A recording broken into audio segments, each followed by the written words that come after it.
Let's do this. Hold on a second. Kev got his headset off. You see why I'm about to be Rory? You wrote notes. You see why I'm about to be Rory? This might be the last one. This might be the last one, y'all. This might be the last one. Shit. I've been writing notes since the at the same time, like time. I think about it like I started writing notes and then I stopped. Jesse, here's what I'm gonna say to you, and this can be completely off air. Me and you, we don't have to deal with this. You know? Like we can start our own shit. We can go start our own shit, Jesse. Look, get your shit popping, man. Am I supposed to be parts? And you know what's crazy? and you know what's crazy, real? I'd be rooting for you. Nah, that's cap, nigga. That's cap, nigga. You ain't never rooted for me. You ain't never rooted for me at nothing. You've always hated me, and I'm tired of it. Yeah. Welcome to the Joe Budden. I mean, my bad. Tell your dumbass story, man. All right, so your boy Rel been out in Vegas. Let me get it right. Your boy Rel been out in Vegas for about a month now. You know, been a little crazy. You know what I'm saying? Had a couple fun nights, couple wild nights already. So a couple weekends ago, when before the same week I went and met you at the Waffle House, Kev. I love how you call it Waffle House, but continue. Because first of all, the only reason I love it is because he makes it seem like something else happened. Like I showed up at the Waffle House and you was. I told Kev at the Waffle House. That's a Drake line too. Continue. But that week I went. So this girl I had known her. I would say that we follow each other on Instagram. You hadn't known her, or you known her? I've known her. I've known her for a while now. Okay. But she doesn't. I didn't know her status. I knew she had a couple kids. I didn't know her relationship status. I didn't know her relationship status. So I go to her house and she's like, "Hey, what time are you coming over today?" Because she's like, "Hey man, I haven't seen you." Mind you, I met her in Vegas last year. So I met her in Vegas One night stand? No, I didn't. Nothing happened. Nothing happened. I can confirm. Nothing ever happened. We just had drinks, had a great time. But how many baby seats in the car? Just two. Trying to gauge how old they are. Right. Two. So and one of her sons, first off, is weird because the nigga actually absolutely loves me. I don't even know if I can hang out with this shorty. I can't because he loves me too much. I'm like, fuck, bro. Like you are just too attached to me, and I'm like not trying to be here for the next 3 months. Like so bro, you wildin'. So long story short, she tells me like, "Hey, this is a toxic story." Continue. Cam, it's not that toxic. I'm gonna see with somebody who's unbiased and like Jesse and Clips who don't have a hatred against me. That's I want their opinions on it. You know. So you think I hate you? Because you do. But she was like, "Hey, I haven't seen you. You want to come through?" And I was like, "Hey, I'll come through whenever you want. You want me to come through today or tomorrow?" I gave her options just so it wasn't tied into like this is the only day we're gonna hang out. So I fucking bust a mission to some part of Vegas. I don't even know where the fucking shit is at. It's like the shit is just that way. You know what I'm saying? On my GPS, it was Migos. It said that way. You know what I'm saying? So it just but here's the caveat. Cool, shorty. When I get there, I open the door and I see somebody in the room. I was like, who? I was like I kept looking into the room and the TV was on. I heard the game on. I said, well, it's just me and her, and I see her two boys running around. I say, well, who else is in here? And and long and behold, the nigga comes out, and I'm not knowing who he is at this moment in time. So she's like, I'm like, she's like, hey, this is. I'm not even gonna say his name because she actually might listen to this podcast. You already talk about, yeah. She actually told me some. She's definitely gonna know this is her story. So. I mean, because I know I even told her after the fact. I was like, hey, that was kind of weird. Like you should have told me this. But long story short, I found out that was her old dude, her ex, her baby daddy, and both of the boys, and they were just separated and they were just doing their thing. And so they still roommates? They're roommates. But I got up out of there. I got up out of there. Because the nigga, he came out the room. He said, "What's up with you, man?" I said, "Oh, real." He said, "Okay, blah, blah, blah." Okay, cool. He said, "Oh," and the nigga cracked the beer and went back to the room and cut the game on. And she like, "Oh, he don't trip." Like, no, we're separated. It's cool. I got up there. I got a phone call shortly after that. I had an emergency that I had to go. So unfortunately, I had to take care of an emergency that night. Really? Quickly, shortly after this. But as you would say, that's cap, nigga. Continue though. I had You to better take hope care. she don't listen to this pod now, bro. I mean, even if she does, I told her though. I said, you know what? Like, she's like, was that weird? I was like, I'm not gonna cap you. Like, it was kind of weird though. Like, you know. But at the same time, should I have left? What would you do? Am I tripping? Should I keep pursuing it? They're just roommates now. But you know, I don't know. It seemed. I don't know. I don't know if the nigga get too on and get into all the details. I've heard that story once before. So all right. So in my clips, Jesse, my only two unbiased niggas on this podcast. You know, and you more so you clips because Jesse, I don't know, you been hanging with Kev a little bit too much. Oh, okay. I'll let you off there. But what do you think? Should I trip? She kept it a buck with me when I got there, but she should have told me up front because I wasn't expecting that. I went over basketball shorts on too. Oh, so you knew what was gonna happen. You know what he was trying to get into. Oh, nigga, this is nuts. He was trying to get into. I'm gonna say this. She sound like she is truthful in the sense of like she gonna be open about stuff. So I don't see a red flag with her not being open about things. The hardest part for me is the involvement with being around the guy's kids and him feeling however he may feel regardless of the matter because they brought in human beings into this world together. So it don't matter whether it's a separation or not. They're forever tied to each other, whether it's romantically or whatever, because they have two babies together. So he could be as cool as he wants, but it's still, for me, it's going to be awkward until like he and I actually have a, hey, I'm trying to be respectful of your shit kind of thing. That's just how I look at it. Yeah. Leave it. I personally wouldn't like a level-headed adult in the room. Right. That's why I want like a level-headed adult. We need more clips on the podcast. Hey, He's just running back old material, but just switching stuff up by just switching little stuff up. He running back old material. That's all he got.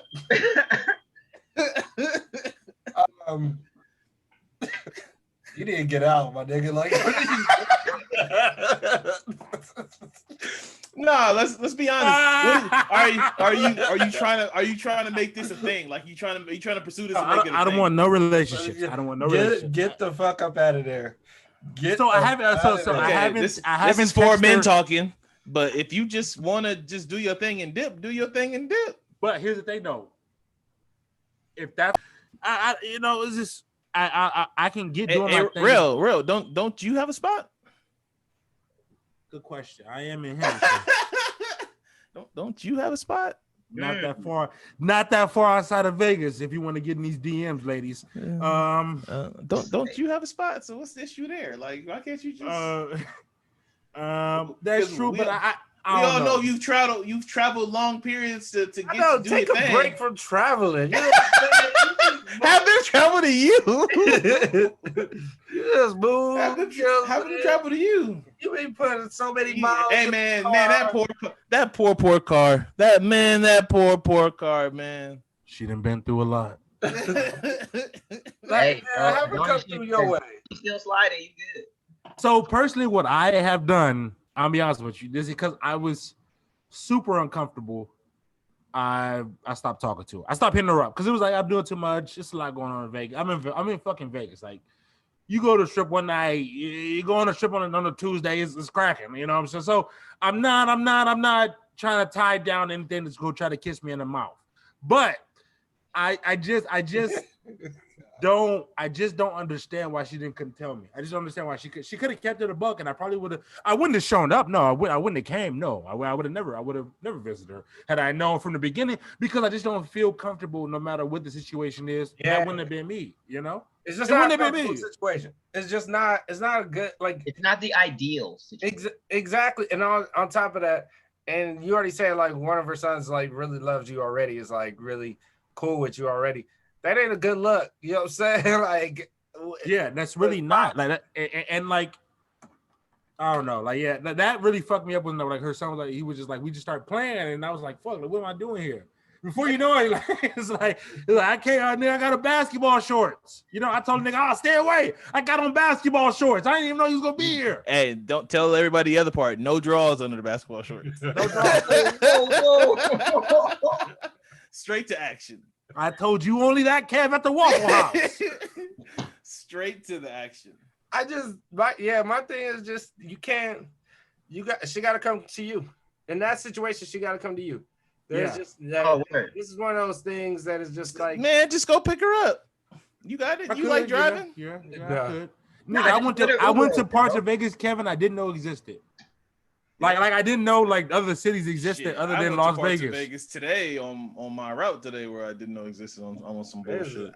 But I mean, it's a nice area. But I am with Jesse, like personally, and then keeping it a buck. It's just hard. Like here's the ultimate moral of this story is like I just don't like just keep it a buck. Like especially if a nigga's telling you like you can come here, but you don't want to come here. Like, okay, I get it. No woman wants to go to a man's house.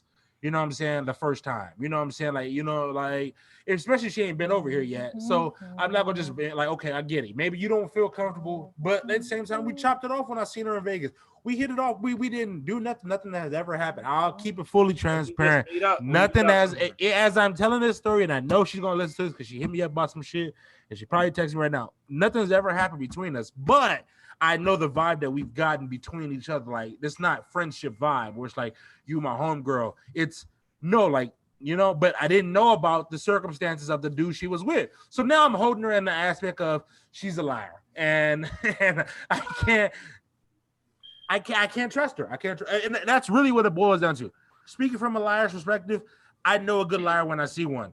And that bitch can cap her ass off because I didn't know none of this shit. So, but at the same time, I'm making changes. Maybe she's making changes, those same changes I am. I give her, it's this, I'll be honest with you, it's this tug and war I've been going with since I moved out here. I'm like, do I keep pursuing her or do I kick her to the curb? So I ain't gonna hold it too long, but there's alternatives to this this situation. Mm-hmm. Y'all can just go Dutchess on a hotel room. Yeah, you know what I'm saying, meet up somewhere. Like, Airbnb, you know what I'm saying? There should have been no, like, if it's still y'all go. Think about that. Hey, bro, you could go to the strip and then she can strip. Yeah. Okay. All right. There was no reason for you to. We need more clips on the podcast. That poor table. Just saying. I'm just saying. You know, it's just me and Kev got our issues. Jesse been tripping. We need more clips on the podcast. Jesse, why you been tripping, dog? I know if you don't agree with Jarrell once, you be tripping. I just found if you're on the side. If you're on the side of right 95% of the time, you be tripping. Clips. My guest host. My guest host clips. Don't believe none of this what these niggas say. I'm a good friend. You call me at 3:00 in the morning. I'll pick you up. That you know, so I appreciate that. Next time I go to Vegas, make sure I call him. Even if you down the street from your house, he'll come pick you up. Even if he's the reason why he dipped out on you. No. He will come pick you up. Fuck that. Jesse called me one time at 3:00 in the morning. That wasn't his fault. It was 3:00 in the morning. I had nothing. I hadn't even talked to the nigga that day. And he asked me to come and pick him up at 3:00 in the morning. And guess what I did? I got in my fucking car and I picked that nigga up at 3:00 in the morning. Same shit for you, Kev, when you didn't have a ride, nigga. Mr. 3-car driveway. You know? Now you got 3 cars in the driveway. You can't answer 3 cars? You got 3 cars. Then Kev got 3 cars in his house. Now I remember a nigga didn't have no fucking car and I had to pick this nigga up for fucking work. Don't cap me, nigga. I know you. Yeah, I'm Rory. I'm Rory on this situation. I'm Rory. You know. I guess on that, we can get to it, man. Let's get it going. God fucking damn. All right, welcome to episode 76. I don't know how we start from there, man. Welcome to episode 76 of Those Millennials Podcast. Today I am your humble, gracious host, K the Classic. I'm here with my nearest and my boys in real life, Rail, Jesse. You guys know them. We're also joined by a regular now. Clips is here also. What's up, Clips? What's going on, fam? I'm gonna do the same thing I've been doing to start off this pod. How's everybody's mental health? How's everybody doing? How's everybody's spirit? How y'all feeling this beautiful Friday? Oh, we're also, people have been asking. We're recording on a Friday. You'll hear this on a Monday, most likely, so y'all can know the timeline. So how y'all feeling, man? Gucci, man. Feeling, another day. Enjoying this Friday. Real representing the WNBA with his WNBA hoodie. Shout out to the WNBA players starting their season today. Indiana Fever, we winning it all, baby. Indiana Fever, baby, we winning it. I'm new to Vegas, but I'm sorry. I'm gonna go see some Aces games. I actually got some Golden Knights tickets next week. But I'm an Indiana hockey. fan. That's hockey. I mean, I'm just saying sports events in Vegas, you know. Oh, okay, got it. Basically. Hey, Real, I wanted to ask you this, and we getting Aztecs. The Oakland coming here. We getting A's. Vegas is getting A's. It's coming. It's gonna happen. It's not the Athletics. Oh yeah, my bad. I don't know nothing about baseball. You might as well call them the Aztecs. We get it. No, you might call them the Aztecs. They ain't the Yankees. So, but at the same time, we getting them. They coming? I'm 90% sure that's gonna happen. Hey man, they are not coming. You know who else need to take their ass out here? And I've been saying this for a while. I think now they got the Inglewood shit, but I thought the Clippers should have brought their ass out here. Nah. Not Bombers gonna build a building for them. But real, you think that really? So Oakland's really not gonna give them a arena? You think that's really happening? They would. Oakland will never pay for another sports franchise. Fucking the city won't do it. So I don't think they go to Vegas. So I think they stay up north. I'm telling you, Vegas right now. I'm telling you, Vegas. If I had to pick one, Jesse, as a nigga who bet on this shit. If I had to pick one based off the odds, it's either gonna be Vegas. Real, you'll have the same karma I did. If that happens, when I moved out here initially, the first thing that happened was the Golden Knights were born. Well, yeah, that's right. When you came out here before the Golden Knights, you was out here before the Golden Knights. Golden Knights, and before the Aces, and before the T-Mobile Arena, So if you come out here and it's because of Oakland come out here. I'm gonna blame because of you, because your good vibes out here in Vegas. The good vibes are real. I'm out here. If the Oakland come, I'll never switch to Yankees. But will the Yankee fitted come off the head? Will the Yankee fitted come off the dome? I got the champion. I got, mind you, this the 2000 championship on the side of my shit. So I ain't never switching on the Yankees. But if they do, that'll be dope for Vegas. They really need it, and I think they can hold a basketball team at this point. Absolutely. Since I've been out here, I can't tell you the hype Seattle, around though. Not before Seattle. I think before Seattle. We already been to Seattle. I think we already been. We already been to Seattle. Well, if one team comes, they got to do two. So I think it's gonna be Seattle and Vegas. Like one, they got to do two. I hope honestly the way NBA, not to cut you, but the way NBA does for summer league, they kind of greasing the tracks to put one out here. Basically, they add two teams that are on the same region. Maybe they should do what they should have been did and put the Memphis Grizzlies in the fucking Eastern Conference. East Coast. Yep. Fair trade. Same thing with the Pelicans. They can make it work anyway. Fair trade. All right. So obviously, a lot of music has come out today, but Nicki Minaj, throw that to the side. Migos, throw that to the side. We're here to talk about King Cole. Cole dropped, the off season finally dropped. I'm pretty sure everybody's listened to it by now. We're gonna dig deep into the track, talk about producers, favorite tracks. I know Rel, Jesse, and I have talked about our favorite J.Cole tracks since Clips here. We haven't asked him his question, so we're gonna ask him his favorite Cole tracks and maybe his favorite Cole albums. Okay. But Yeah, man. So like off top, what do you guys think initially? What do you guys think of the initial rollout for it? Obviously, because since we kind of talked about the rollout on the last pod, with the doc, and obviously we him playing for the Rwanda basketball league. What did you guys initially think of the rollout for the Cole album, and what's your favorite track so far? Anybody? Jess. Yeah. I was gonna start with clips because I actually been waiting to hear what this nigga. Oh, let's get it. Okay, let's get the guess. Let's start with clip. I mean, I'm not jumping in, but I've been waiting to hear clips. Let's get it. So on the off season, I think my favorite song right now is probably the Applying Pressure track.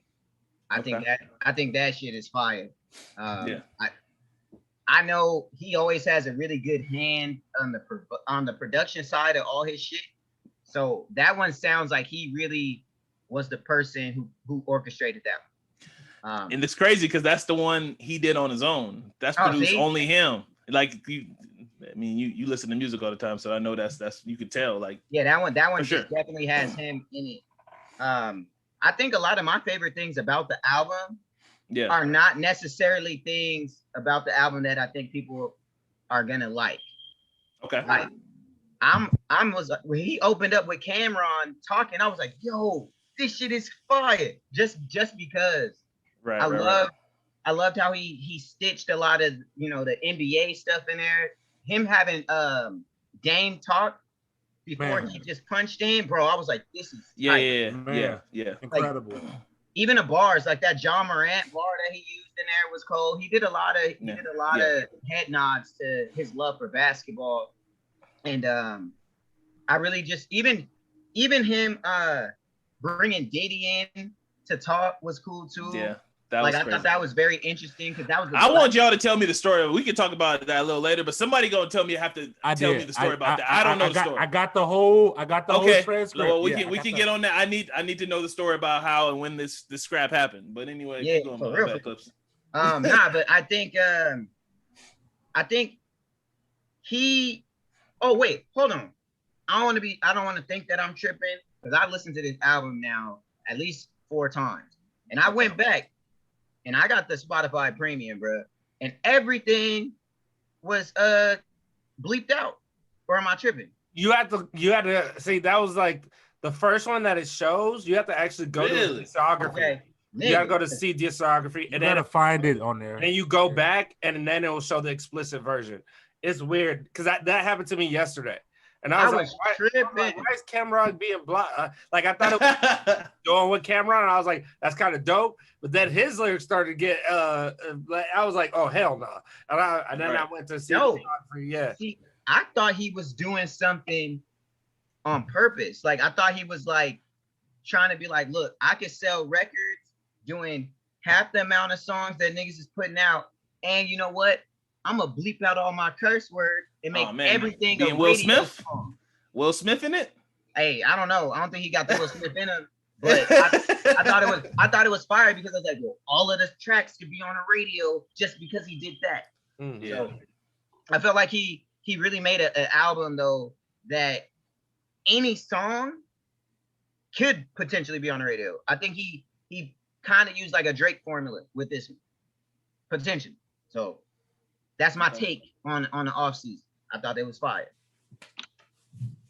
Can I ask you, Cliff, what's your favorite J.Cole album? Ooh. We're gonna go. Okay. My favorite, I think, is gonna be Forest Hills. I think I connected the most with that album because I will tell you, up until that point, I wasn't the biggest J.Cole fan. Like I love like individual stuff.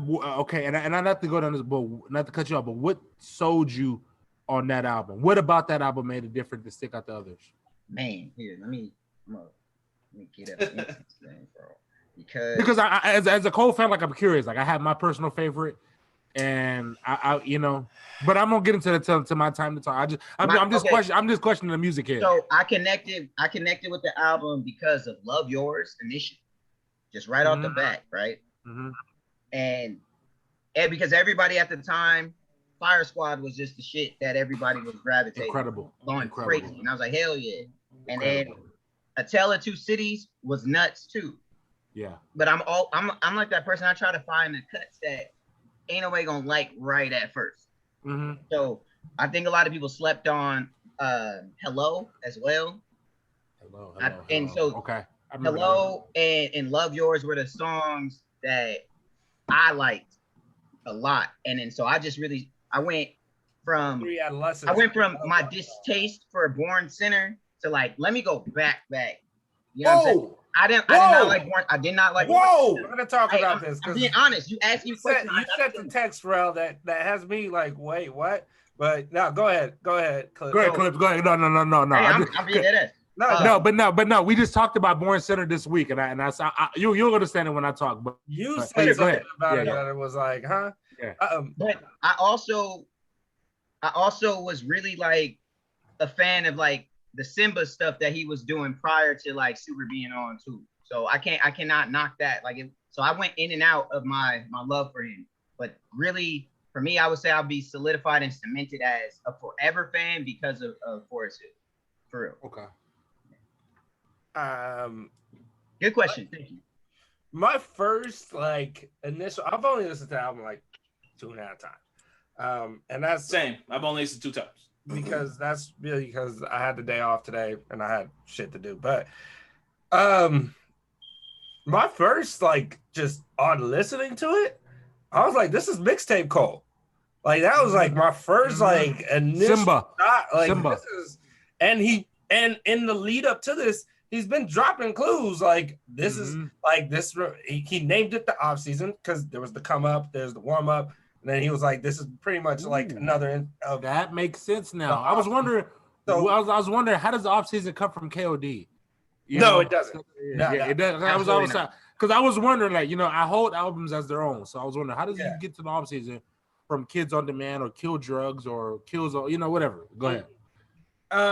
So that was my first inclination, and the bars are like each song, the bars are like 11 out of 12. All of them. Top tier. Every track, and it's just like you sitting there like oh. So it takes me back to mixtape days of Cole. They're leading up to that, I was waiting for the song because one of my favorite things about Cole is his storytelling ability. And I was leading up through the album was just like, all right, where's the song that he's telling the story? And wasn't getting it. And I was like, that's fine. I'm not tripping. And I'm like, for him to go away from that is which is a big part of him. It is a big part of him. And then you hear the track where he talks about Diddy and he talks about was that Let Go My Hand or my tripping? Let Go My Hand. Let Go My Hand. Yeah.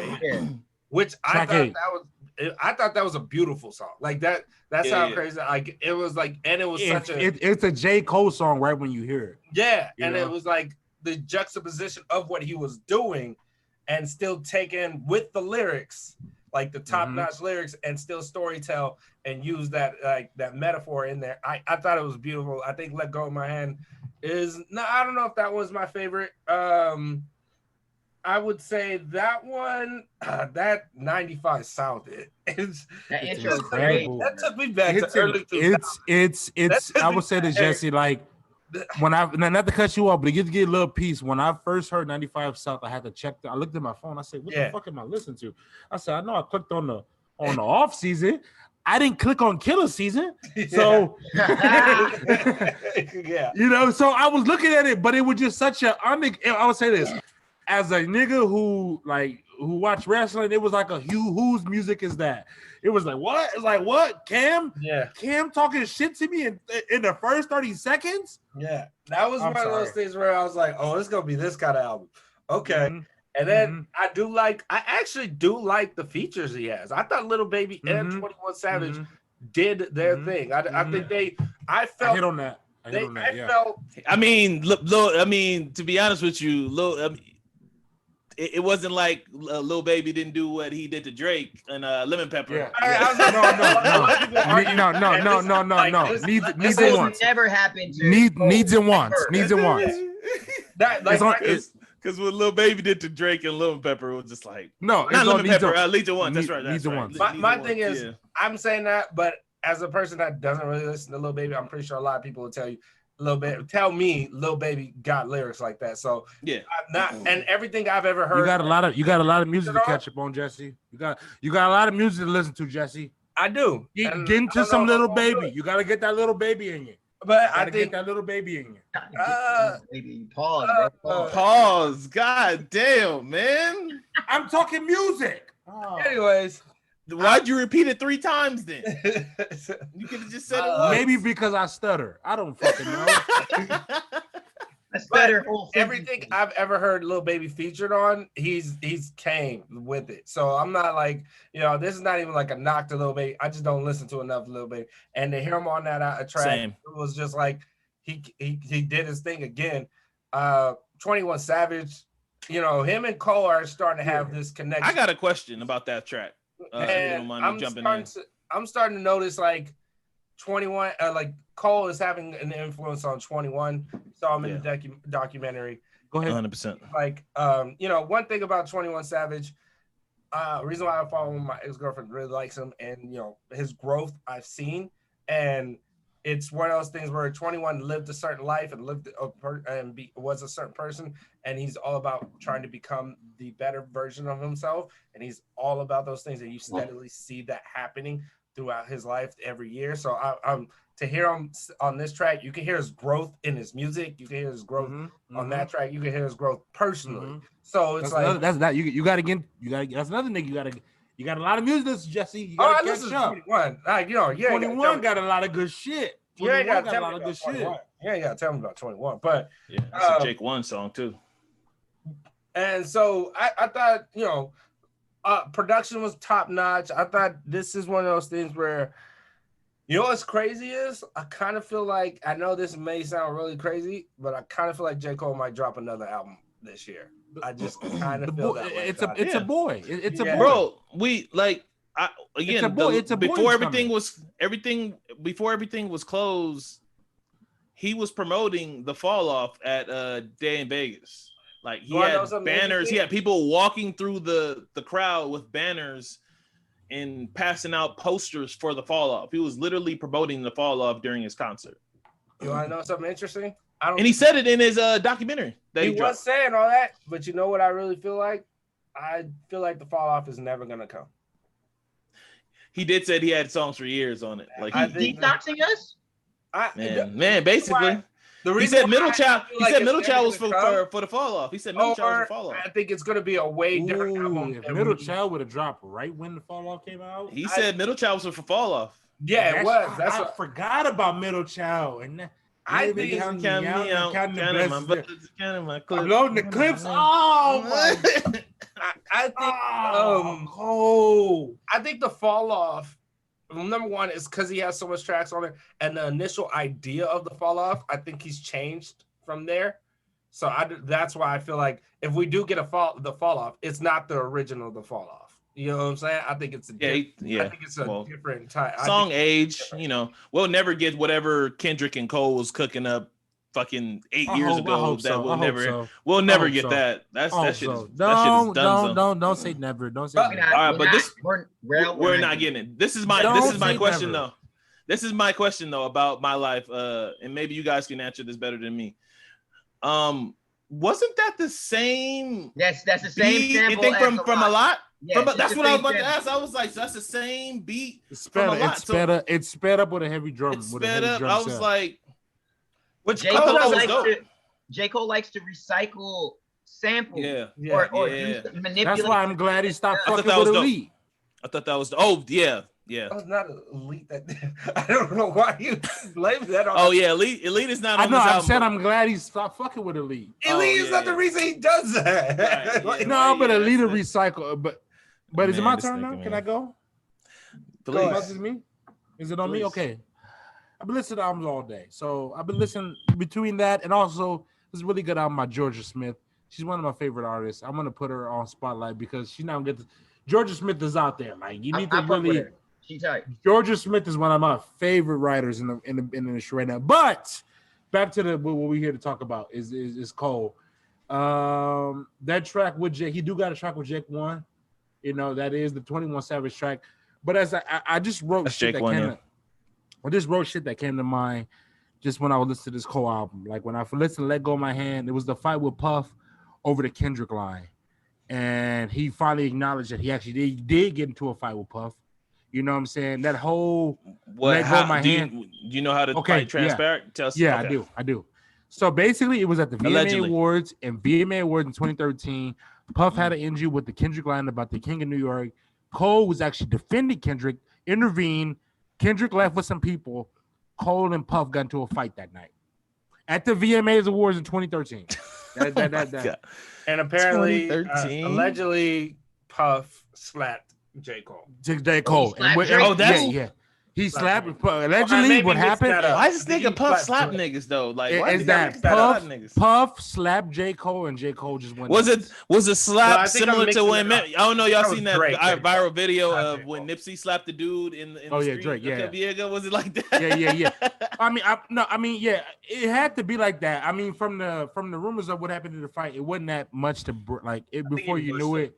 Yeah, before you knew it, everybody intervened, so it wasn't really a fight. Yeah. Right. But I guess it all spawned over the King of New York line. I mean, at the end of it, just so nobody goes into feeds on some J. Cole, P. Diddy bullshit. Like, P. Diddy's praying at the end of this nigga's track. P. Diddy's at a different place now. You know what I'm saying? So Diddy's been saying that for a long time. He's actually brought up the J. Cole, like, you know. It's not Diddy, P. Diddy. It's love. It's love. And I like that. And so shout out to that nigga name is Puff. Shout out to Love. I would just say that, you know, did he address that whole thing? Thank you. The nigga name is Diddy or Puff. No, he addressed the whole thing. No, Jesse's name is Love. His name is Love, Jesse. Love Diddy, whatever. That nigga name is Puff. Did Daddy Love? I don't know. You can't be 40 years into the game and change your name. That's not how this works. I might be Love Real. I might be Love Real by next week. You know, I might be Love Real by next week. You know, you gotta manifest it. You know, so the lines that the things that the tad points that I wrote about this J. Cole album overall is the first one when I hit the first time I had to write a pen on this piece of paper, I said 21 Savage is here. And I mean that for anybody who don't listen to 21 Savage, who don't acknowledge 21 Savage music. That's a cold ass verse, and I think I don't want to say it. Don't do it. Did he? It's close. I mean, the verses are close. I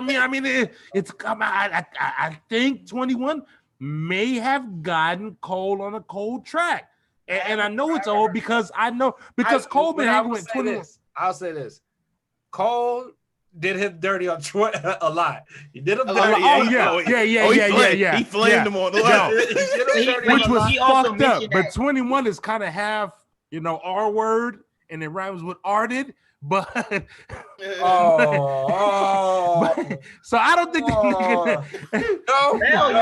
knew because the music video has the third has 21 as the third verse. Okay. I'm about to say because he knew. Because I think Cole may have pulled.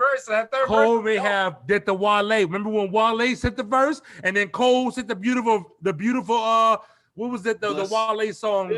Beautiful Bliss. Yeah. Beautiful Bliss. Cole sent it after the fact. Wale said Cole sent it after the fact. He didn't even know Cole was gonna be on the. And Cole was like, "Hey, this the verse for your song," and it was just the hottest shit ever. It was like, "What the fuck? I cannot not put this on my track now." And you just fucked my whole career, J. Cole, because now you blew up on, you know what I'm saying, off my shit. So, but overall, so as I hit the tab point, J. Cole did that to Jay-Z on Star Is Born too. Jay-Z gave him that one.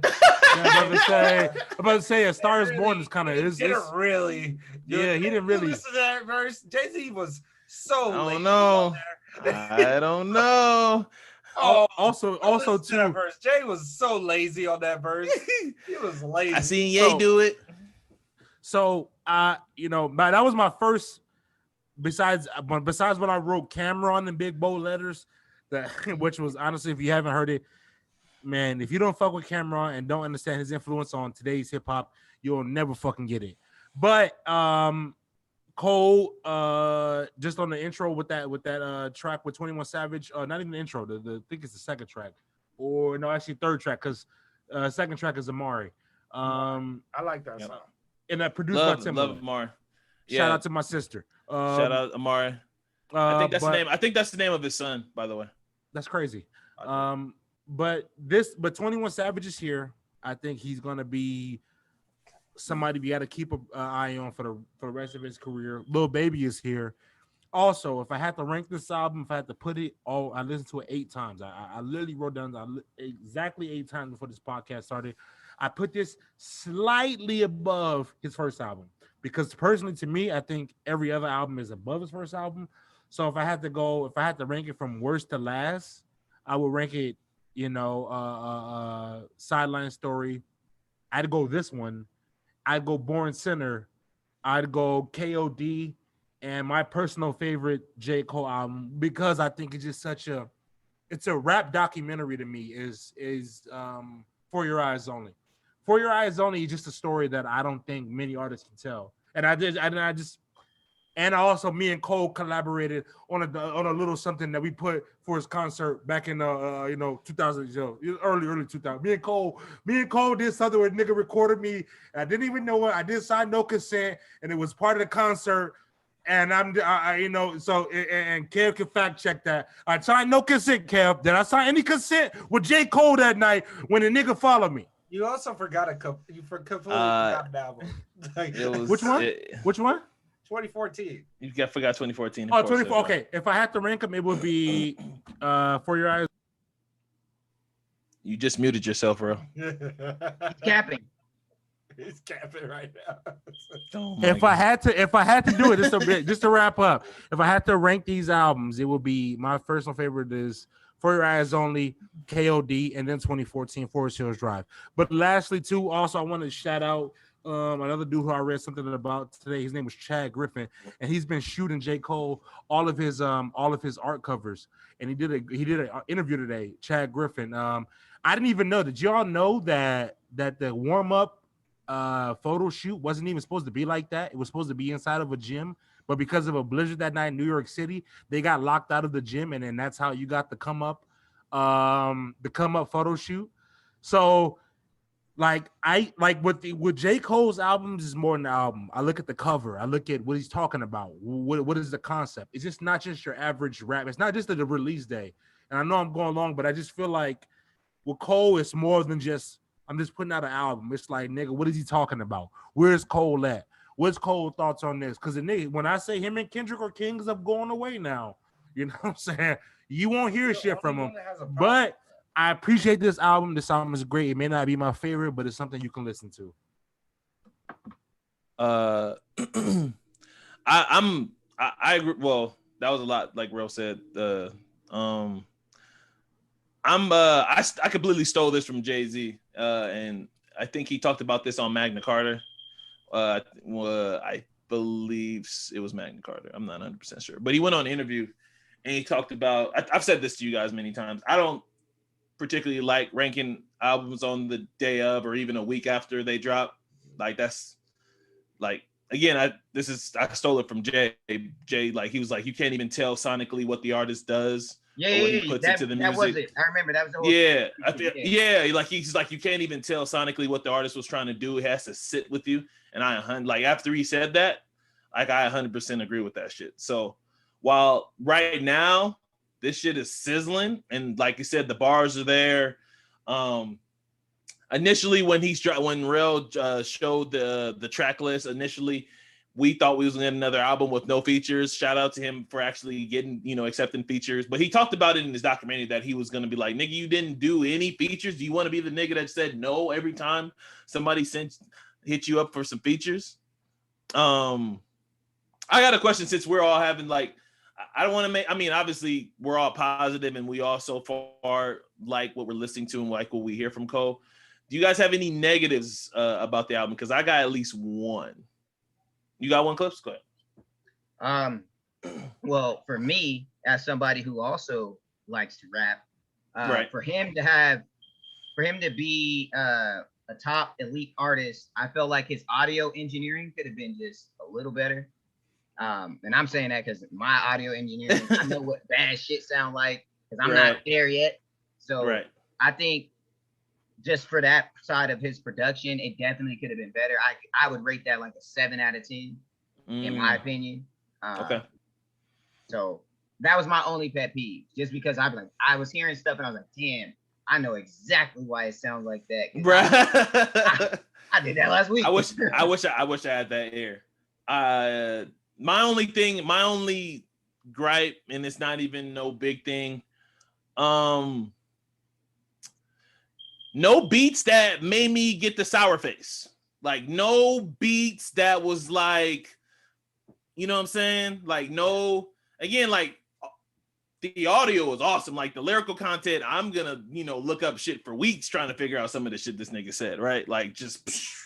And what about 95 South? I feel like the opening was that one. That's the only one. That's the best one, right? But like even that one, I was just surprised that it was the combination of Cam and doing the Cam beat, and then Lil Jon at the end doing Lil Jon shit. Stands out more now. Like as a beat, like because I'm like I said, I just felt like no track. And again, I hate to do this, but these are his contemporaries that he's always compared to. I feel like in Drake's album, he gives you at least 2 where it's like, damn, you gonna do that with that beat? Yeah. Like he gives you at least 2 of those where it's like, damn, with that? Again, I'm not, on his last, Dark Demo Tapes, right? His last Drake's album, right? I thought that shit was trash. Not gonna lie. Right. I don't necessarily like it like that either.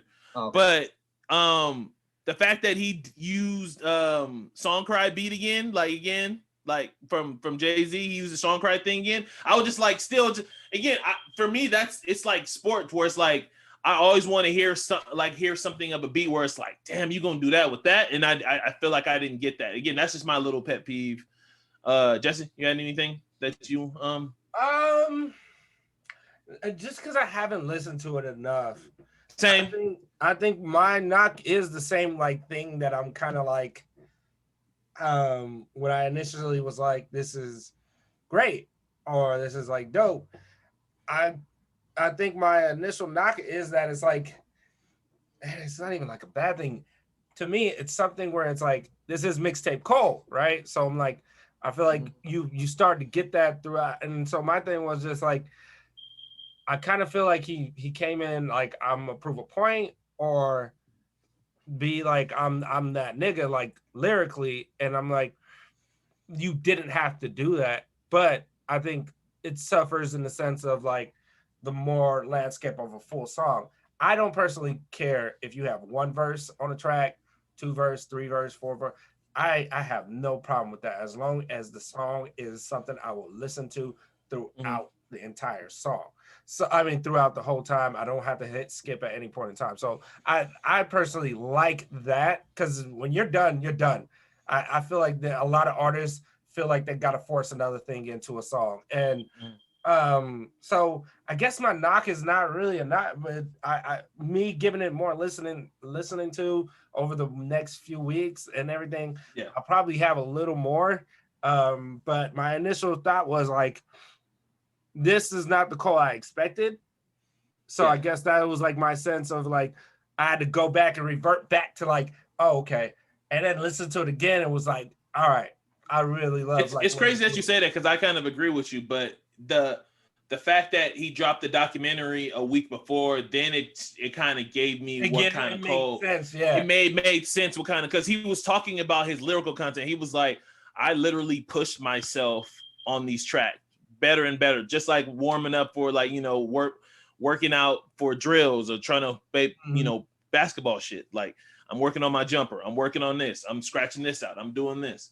And you can tell by look, he wanted to, again, like you said, he wanted to let niggas know that like I'm that nigga. Like I'm glad, and he is. And I'm glad, and this goes without, I'm glad that he was the first one to drop out of the big 3, him, K-Dot and Drake, right? I'm glad he was first, especially after all this time when Certified Lover Boy was supposed to have been dropped how long ago? And then, K-Dot got something in, TDE's already hinted that K-Dot's already got something coming. I'm glad that Cole was the one that said, fuck it. Like, everybody's, none of the big guys, none of the superstars are dropping because of the pandemic and everybody wants to be out. He's like, I'm going to be first. I'm going to do this shit. Which is another reason why I think there's another album coming. If it's not by the end of this year, it's like first thing next year again. So overall, I like I said, I loved it. I'm pretty sure I'll have more knocks on it, but I agree. Right. Production wise, in the sense of beat selection, there is no that's why I'm like interlude stands out so much. Yeah, it's probably like the third best beat on the album. So like, in my opinion, you know what I mean? So I think I agree with that, and I agree with the audio part. Like, if you're not listening to it on headphones or like a loudspeaker, it does it does not really hit. So I agree with both of those. Like, I tried to do both. Obviously listen to your headphones, and then when you're in your car, I try to listen to what song got the surprise 808 that you don't expect where it knocks. So I always try to do that shit. Like, if you're gonna listen again, I have no grade for the album yet. Like, it's got to sit with me for a little bit, but like, I always try to see, because there's always that perspective, because I know especially big artists, all artists think about, how is it played in the car? How is it played in headphones? How is it played at a party? Shit like that. And I would say this, if anybody's like, yo, if you think this is gonna make J. Cole fans, I don't think this album makes J. Cole. No. I don't think it makes new J. Cole. Oh, you think so? I would say casual fans. Like, okay, I'm saying because how music is consumed now, with TikTok and how everything, even Instagram and all of this shit. There's no challenge. There's no challenge music in this clips. I'm not saying it's based off of the challenge music and the dance thing, but I feel like it's a short album, and all of these kids who like Lil Baby, who like 21 Savage, they're going to go through this and finally listen to somebody who has bars, and then be like, oh, I'm gonna rock with him, because as you mentioned, Drake and Kendrick, who are also mega stars, have not put any new music out worth them going in. So I feel like he's gonna be a good reference point for them for lyricism, because they ain't got nobody. Also too, just to piggyback off of what you were saying, I also feel like I think this is a great opportunity, because as a nigga who's in between, like, I know the young cats listen to the 21s and the Little Babies. I got into it recently and realized, oh shit, I'm missing out on a lot of good music right now. So and everything is always like, and Cole was the one dude who was he was like my Kobe, where it was like, I always wanted to see him with another artist, like, and not part of Dreamville, because it's rare at this point, you know what I'm saying, where if he gets out of Dreamville with a feature, it's usually gonna go to Dreamville, it's usually gonna go to the home team. But to see him expand his horizons and listen to what these young niggas are saying, listen to what 21 Savage has to say. I think 21 Savage had one of the greatest mixtape runs probably ever. When you really stack it up. You know what I'm saying? When you listen to me, he put out the shit he put out with, so 21 Savage been putting out classics, and I think this is now he needed. 21 Savage wanted to get into a different frame because he can rap both ways. And I don't think Cole would have fucked with him if he couldn't. Like, I truly believe when Cole says you whack rappers, he wouldn't fuck with a nigga if he couldn't rap. And everybody said, like, these new niggas that can't rap, Cole just stamped you on the shit that he talks shit about, like on the niggas who can rap. You know what I'm saying? Like, I stamped my niggas on this and put it on the feature. Cole could put the whole shit out. It had no features but him humming, and I'm still gonna listen to the shit. So I just think that it was good for him to put these features on this album, because those artists are in a transition period where they're in the come up stage. They're the hot shit. You know what I'm saying? Baby's on everybody's track. You know what I'm saying? Baby versus is the feature is usually go to the radio. So I just personally like the fact that Cole actually used his platform, because his platform now is one of the ones where if you're seen with him, you on a song with him, you now get that acclaim of him. So and it's not, you don't get the, so putting 21 on the song, and even him doing a 21 verse. I mean, Cole does some weird verses where it's like, Cole doing a what? Like I would. How many times you listen to Cole when he first came out, and you listen to Savage when he first came out? Did you ever think that these two niggas could find a track that have common themes on it? You know what I'm saying? If you listen to 21 Savage when he first came out, and I think that Cole was there to show these cats that I get your side, I get everything you're saying, but there's also another side to it, and that's why I appreciate it. You know, that's why I appreciate the features of the little babies. Because we need to expose though, because you can only get so. Well, now suppose we only got two more Cole albums. Hopefully we got a lot of more Boss albums because I need more Boss. I need to ask a question about that. Do y'all feel like he, like for Boss, because he always seems to be featured on what Cole does in projects, right? Mm-hmm. Whether it's him rapping or probably writing, because I do think that Boss pen is nice. He has it right here. I feel like Boss is J. Cole's sci-high. Mm-hmm.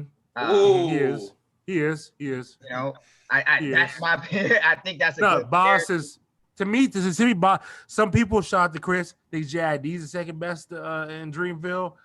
I think it's Boss. I think Boss is his punch. You can see he's favored more. Yeah. Well, Boss maybe he's trying to prop him up. No, so well, Boss is favored more because number one, they're close in age. They pretty much was like on the come up together on that. Also, Boss is J. Cole's manager's brother. Yeah. So shout out to Waz and yeah. Sorry, keep going. Oh, for sure. No. So how do y'all think that his lack of with the exposure he's getting, but the lack of tapes that he has, is this hindering a potential album that he could drop? No, because Boss got two. To me personally, Boss got two classics already. Okay, because I don't want to see him in a situation like Ab Soul. No, I get you. I don't want to see him. I got you. No, Boss already has Too High to Riot, which is my personal favorite album by Boss, and it's a fucking classic. If you haven't heard Too High to Riot by Boss, go back and listen to it. In the Cole verse on Night Job, you know what I'm saying? I'm on my night job. Yeah, Mike, it's incredible. And even if you go all the way back to Boss when he had what was that one track when he said, "My nigga just made bail." My nigga just made bail. And so so it's like I personally have always been a Boss fan, and I think even with the little ad libs, and I'm like, when I heard Boss on, what was that? Hold on. What track was Boss on? But then when I heard him use just a sample, I was like, I need more Boss samples. Like Boss has he has a hook voice, where he can be, my thing is, I wonder because Boss will do his thing, and then he's like on other Dreamville stuff, and he doesn't really branch out much. So I wonder if that's like the lane he wants to stay in. Like that's my question is like, I mean, the place where I like to be because they're JID and JID is getting a clear push. Like he's getting a clear push. Like they think that the next one, which he is that talented. He's badass Billy Gunn when he challenged The Rock. You know what I'm saying? JID is that nice. Like he's badass Billy Gunn. JID, that Revenge of the Dreamers 3. That was JID. JID and Boss stood out on Revenge of the Dreamers, which also not to go back to J. Cole. I mean, just everything he spun off of just the Dream Mill as a nigga who listened to his first mixtape from the come up when he first put that shit out, and now to the Dreamville Productions, which I don't even know what's coming with Dreamville Productions. I'm just curious. I mean, I'm loving everything that they doing, and I honestly, TDE to me, this is what I see it as. TDE, step your shit up, bro. TDE, you know what I'm saying? TDE, Top Dog Entertainment, Schoolboy, all them niggas over there, step your shit up. I agree. Them niggas have. Dreamville has not only put out one, they put out 2 compilation albums that are. They don't want to do that though. They don't want to do that. Stupid. That's stupid music. They got a plan. That's stupid. I don't mean it's stupid. I haven't heard Ab Soul in years. Not everybody's playing. Not everybody got a plan. But I haven't heard Ab Soul in years. What's the point of burying a nigga like he's a college quarterback for 3 years? Putting him on a compilation album ain't gonna make it better. It ain't gonna make it better. But I'm saying I shared the same sentiments. Thank you. Look, TDE, step your shit up. Would I like a TDE album or a Black Hippie album? Not a TDD. Black hippie album. Well, give us one black hippie. Would I like a black hippie album? Yes. Do I think they need one? No. I think they do. They definitely do. They definitely need a black hippie album. At the point because Absol has been out for fucking like almost 6 years since Control came out. Since Control came out, Absol has been out for fucking 6 years. But Absol is probably the most talented nigga in TDE, and nobody even talks about this nigga. Schoolboy would be buried too. If they did that, Schoolboy would be buried too. No, I'm saying Cole gives his. Go get an album. JID, you want a mixtape? Go put another mixtape out. JID, whatever you want to do, go put it out. Boss, Ariana, we got 2 Ariana fucking Linux albums before we can even get anything from TDE. Like I'm tired of TDE holds on this shit like it's the fans. Go ahead, Cliff. Oh, we ain't gonna talk about SZA. SZA chooses not to drop her music. No, I'm just saying, don't forget her. Don't forget. SZA. And then she doesn't even perform. Fuck SZA. She should have.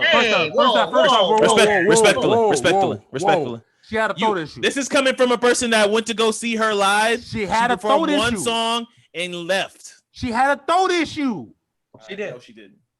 Not there. She had a throat issues. It's well documented. She had to be on voice track. Look, bro. She had a throat issue. When she was on stage, that wasn't the reason she said that was her issue. She said the niggas was fucking with her music. That was an issue she said. Yeah, I don't even want to get into that. Anyways, TDE step your shit up. Personally, I don't think they need a compilation album. I don't. Now, for the younger artists, like for Isaiah Rashad, yeah, I would say yeah. He just now getting back to rap. He's just getting back. I don't even know if TDE still pump music. I don't even know if TDE still put music You out. always asking niggas for shit. Damn, wait. Nigga, I've waited 3 years, bro. How much is it cost? You can't even give us Offspring's a mixtape. Like, I wish artists would just give us tracks that they don't even want. Like, you know what? I recorded this. It doesn't make sense. You can't. They've made enough. What happened to just loving the niggas sport? Made enough money. You like a nigga sitting there throwing all his money in a goddamn ball talking about he made enough? How you gonna make enough money and not throw shit in the ball if you don't talk make apples money? and oranges? You talking first off, Jesse? Don't talk about the 6 guy. Oh, but okay. I'm going. Hey, whoa. Hey, Rel. You don't bring Drake into this. Cliff. Kev, take it back over because they're losing me. Oh my god. Well, that one went thing, Clips. I agree with you. 2014 is my favorite album too. Yeah. Oh, man. Kev, what's your favorite J. Cole album? 2014. Also to 2014. Over KOD? Yeah, over KOD. Yeah, easily, bro. What? Stop it. I like fucking For Your Eyes On. I don't know why. And then again, if we're talking about beats again, I don't know if you was listening to when we was talking about that, real. Like I was. Tale of Two Cities. That's one of those beats where you was like, oh my god. That sounded like I would say this. That's the only thing that was missing for me on the. I acknowledge Tale of Two Cities beat, but the first time I heard Ville Mentality, that shit blew me away. I didn't know. I'm talking about the off season. Like, I don't know if you heard when you went away or whatever. I was like, there's no beat on the off season that gave you the sour milk face where it was like, oh my god. No, because J. Cole produced 3 of them fucking shits. That's why. Okay. Hey man, that was good. Speaking about mixtapes, which we talked about, Nicki Minaj put her mixtape on DSPs. Hey J. Cole, do the same thing for your fucking song on your mixtapes. Like, what's the problem? Oh, you talking about the old ones? Yes, the come up, the warm up. Why they not on DSPs? Why do we still have to go to that PIF to find these?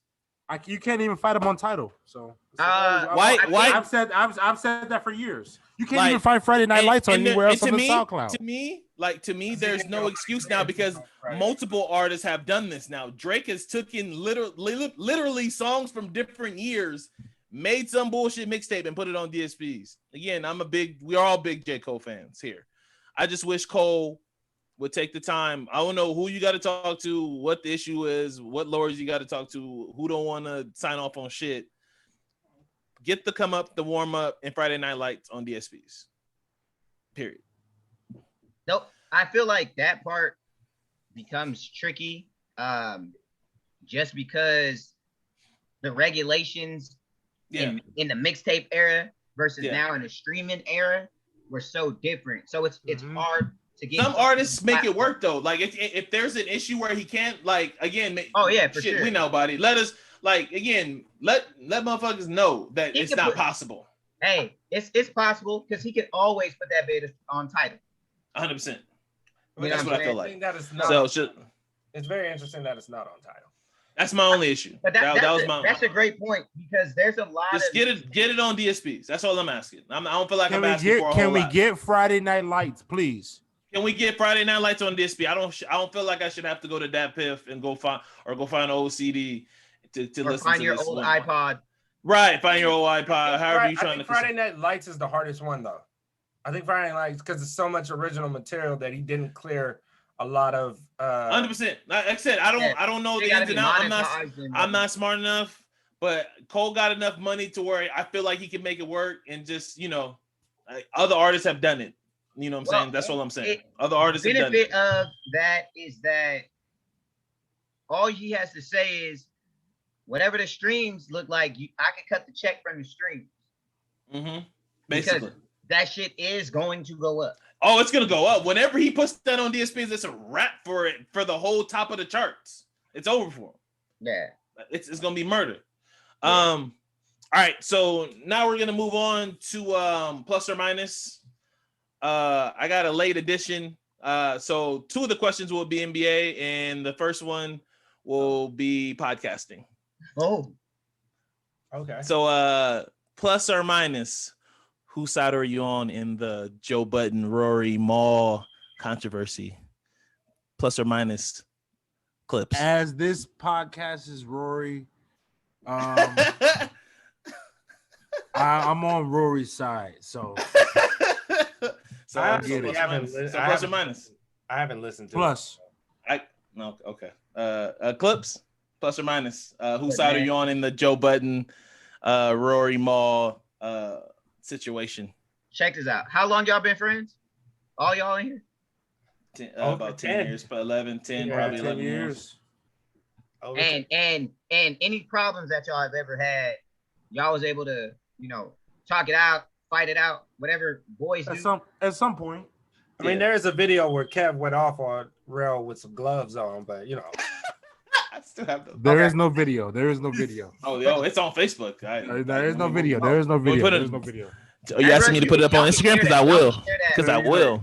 There is no video, Kevin. All right, don't worry about it. I got you. Yeah. There is no video. My thing with that situation, bro, is for someone like Joe to talk all that shit about loyalty when he was going through the DJ Academic shit, when he was going through the fucking label shit with Eminem. He put shit on wax, talking all this shit, and then killed and fucked up the money for all of his people with the Spotify deal. You don't get to be the victim and talk about how loyal you are and saying you don't bring nothing to the table when people have clearly told you that these people that you have and you sit around with on a daily to do your pod are some of the reasons why they come to your show. As far as whatever he had going on with Rory, where he feels threatened and feels like Rory is a manipulator, Joe needs to get back into his real therapy sessions, and he needs to realize that he is the problem. So I am going to be with Maul and Rory on this one because I feel like Joey is the problem. I went back and listened to that audio, and I don't think you don't do that to people. Which one? Out there and call family and friends. Like you really try to work it out, and you don't say that they're pretty much worthless to that situation. I think that's kind of fucked up. I would say this. I didn't listen to it, but knowing Joe Budden like I do, this seems very on brand for Joe Budden. This is kind of how this is how his breakups happen with groups or places he's at. Are you saying he's Wendy Williams? Oh, Wendy Williams is worse. Oh, okay. I'm just making sure. Yeah, no, he's not Wendy Williams. Wendy Williams is worse. I would say like the reason why I'm saying that is just he makes very emotional decisions. So I agree with you in the sense that maybe you need to go back and talk to your therapist and see, like, you know, calm yourself down to make just to make that knee-jerk decision, in the sense that I guess it wasn't that knee-jerk, but I know they've been having problems for a while now. But to just say on the, you know, to end the podcast and to fire somebody on the podcast, like it's very, you know, it's disrespectful to people that you say you're very loyal to, first and foremost. So I feel like this is something that he'll think back on. He's very strong and he's very hard-headed, but I think he'll think back on it in like a year or two and admit how wrong he was in this situation. Or, you know, he goes and, you know, he sees his therapist, he goes to therapy, and he'll come to that realization. I just, you know, it sucks. As a person who didn't really listen to it, but to see that Joe Budden was able to carve a lane that I think hip hop needed, I think that was like the next. He's the hip hop Howard Stern.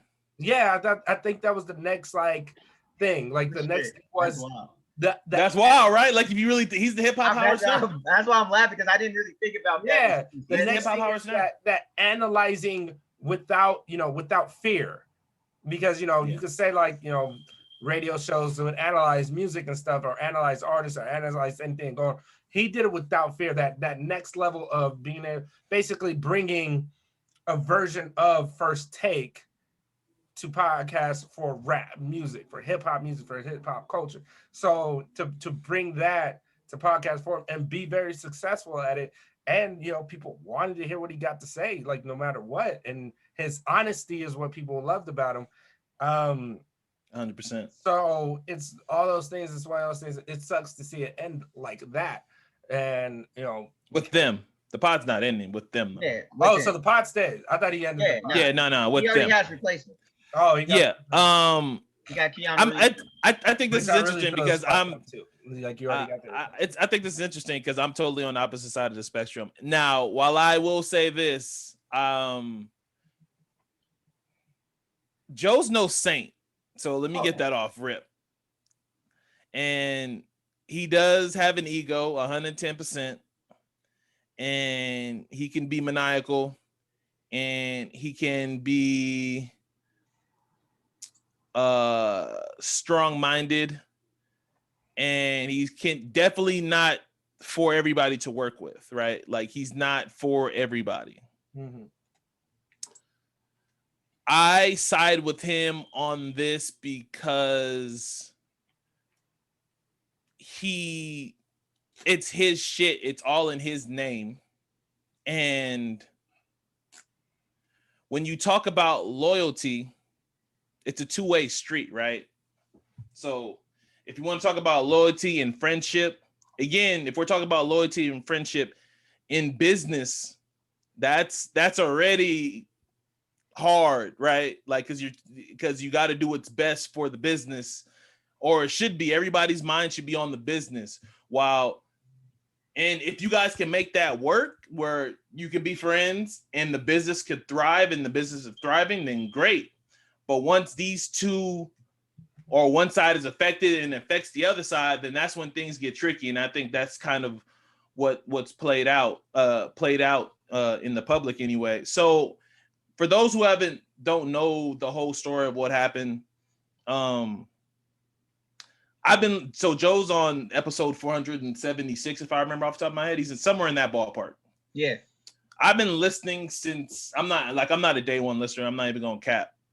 But I'm somewhere in the 300 range. So I've been listening to him for a minute, right? So I've been listening to him for a minute. Joe said it himself. The Spotify, obviously the Spotify situation that you guys talked about, fumbling the bag that everybody likes bringing up for him. He didn't.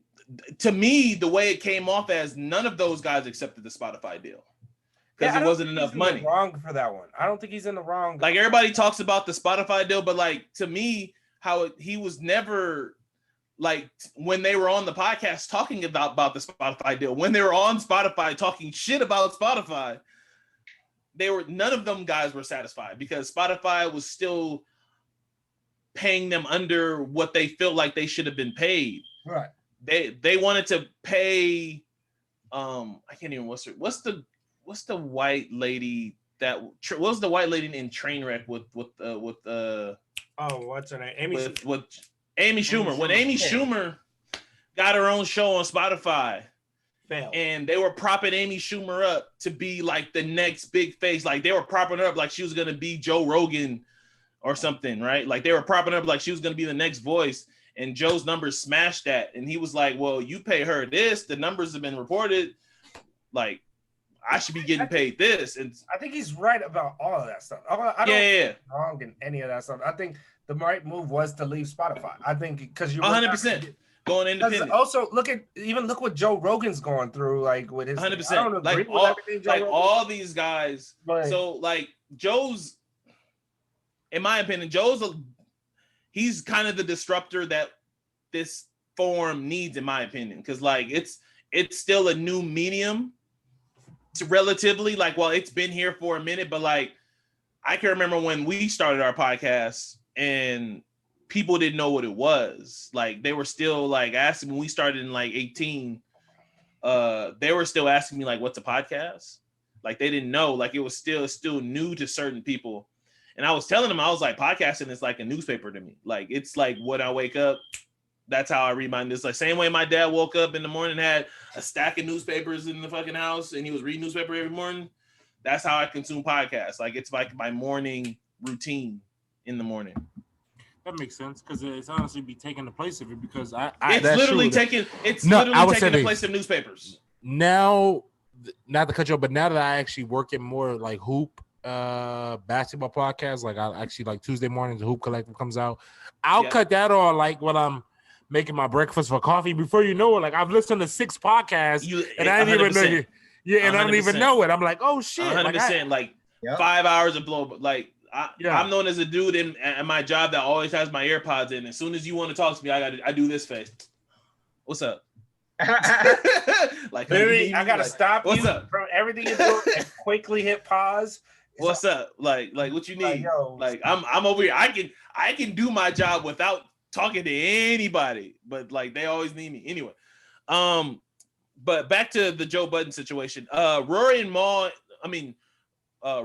Joe have been having this tension that Joe's noticed somewhere in the early 400 range, where like it was an ongoing joke that I did hear that. Yeah. It was an ongoing joke. Every podcast, it was like, yo, like, you want to fight? Like, it was like literally every time. Because Joe listening to it, and I always like, like literally every time something came up, like Rory was like, I literally fight you. Like, and Joe's like, why do you always invite me to your hands? Like, it's like, why does every conversation and goes into inviting to me my hands? And it happened so frequently where it would like, it became part of the routine till one episode. I remember this very vividly. Joe was like, he invited him to his hands again, and Joe was like, I don't fight my friends, man. What are you talking about? And then Rory's like, oh, what if we not friends? Oh, I remember that. Like, and then he like, he continued the podcast, but then he said, when he said that, like, it clicked. It was like, yo, man, maybe you should sit down for like an episode, or two, and then get your mind right. Cause like this right here, like, it's not, we not vibing correctly. He told him that on air?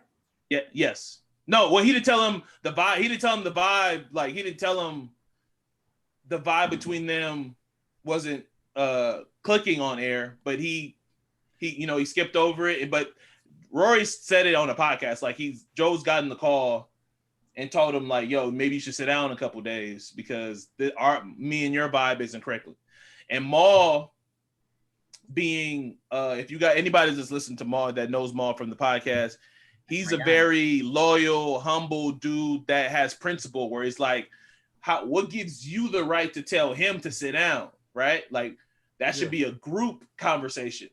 But in Joe's mind, Joe is like, I pay for everything on the pod. Yeah. Like, who else is going to tell him to sit down? You can't pull out big dick card when the money line up that correctly.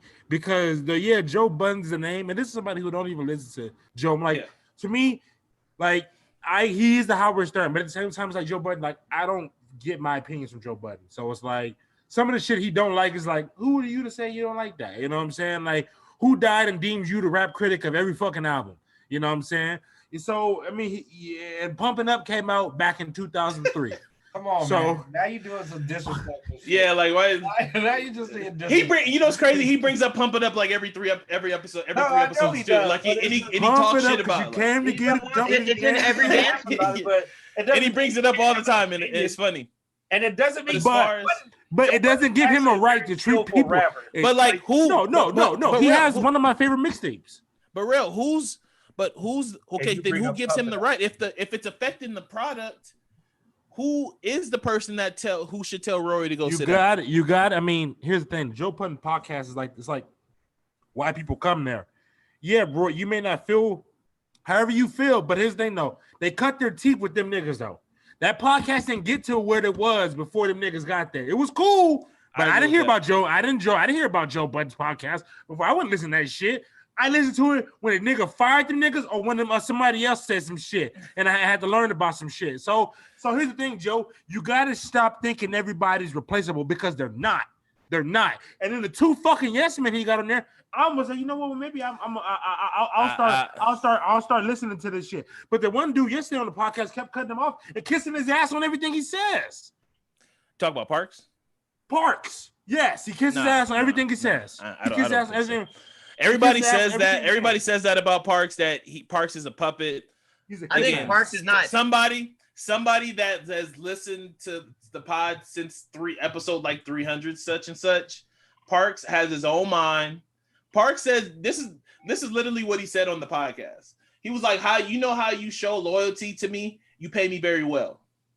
Do you know how much these niggas Rory and Maul are paid? Yeah, they're paid more than some broadcasters. Yeah. On XM radio, but these niggas. Hold on. Don't these count nobody else's pockets. These niggas, but you can't count nobody else's pockets. These niggas work 24, 25 hours a month. Don't count their pockets. And are paid handsomely. Don't count their. You talk about the NBA. Why you count somebody another man's pockets? If it's same shit with the NBA. My point is okay. So check this out. Why do you feel? Yeah, why are you so close to the screen? Why do you feel? Okay, again, so back to my initial question: who should tell Rory that he needs to go sit down? If you feel like the energy isn't right, like if everybody's saying the energy isn't right on the pod, it gotta be more. It gotta be more. It can't be Joe. It can't be the head of the fucking table telling a nigga to sit down. So Joe don't come up. Joe, the owner of the podcast, the person that owns the podcast, the one who's all the deals are in his name. He can't tell him who pays for everything. And who pays for everything. He's gonna come incorrect. Shouldn't have the say to tell somebody to just go sit down. It's never about the message. It's usually about who delivers it. I think it's never about the message. It's usually about who delivers the message. You can tell me some shit that I don't want to hear, but if somebody else tell me some shit, then I'm like, okay, well maybe I'll listen to it. But if you gonna tell me some shit, I don't want to. Somebody. Nigga, wait. That makes no sense. Okay, that makes no sense. I think it's not about Joe being a nigga to tell Rory to sit down. I think with Maul's logic is if we all talk, then we all are in the know. Right. And I think that would create a better atmosphere. Because think about it this way. Maul may have not thought that Rory was, the hand shit was affecting Joe because Joe probably didn't bring it up. But I think then as a group, like they've talked about numerous things as a group together. And I think that could have been one thing for sure. Like, yo, it makes me uncomfortable when you do this. Like every time we talk, you would invite me to your hands. Like every time we got a disagreement, you invite me to your hands. But see, Joe never says, yo, I feel like he does that after some time. I feel like I agree with that. He has grown enough. He let time pass. Yeah. Yeah, but he's grown enough to me where right then and there he's like, yo, Rory, that's not me, man. It's like what's the issue? That because I want to solve it. They said they went to therapy. They both acknowledged after they went on their first hiatus. They had a podcast where they all had a heart-to-heart, and it was literally an hour and some minutes of them sucking each other off, talking about. I think the narrative though that Joe started doing that at that time was he was saying, "Oh yeah, you know what, guys, this podcast is therapy." Right.